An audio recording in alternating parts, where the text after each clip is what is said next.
पण माझं एक द्राक्ष उत्पादक शेतकऱ्यांना म्हणणं आहे किंवा सांगणं आहे, तुम्ही द्राक्ष उत्पादन घेताय कोणकोणत्या पद्धतीने, पण उत्पादन घेण्याच्या वेळेस प्रॅक्टिकली जो माणूस इथं प्रत्येक मन्याचा किंवा प्रत्येक पॉईंटचा विचार करून उत्पादन घेणार आहे ना, त्यावेळेस त्याला कळणार आहे की खर्च आमापच होतोय आता.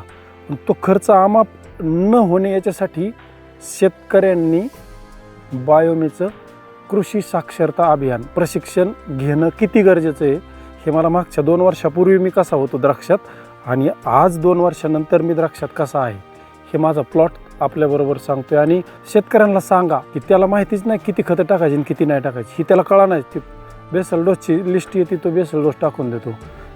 औषधाची लिस्ट येते, तो औषधाचे स्प्रे घेतो. पण त्या झाडाला त्याची गरज आहे का हा बी प्रश्न पहिला आहे ना. त्याला माहितीच नाही नेमकं काय मारलं पाहिजेत, कशासाठी मारलं पाहिजेत. मग माझं एक म्हणणं आहे सगळ्या शेतकऱ्यांसाठी की तुम्ही गरजेचं आहे ती द्या आणि त्याच्यासाठी तुम्हाला प्रशिक्षित होणं गरजेचं आहे. प्रशिक्षित जर नाही झाले ना तर हे असं चालत राहणार आहे.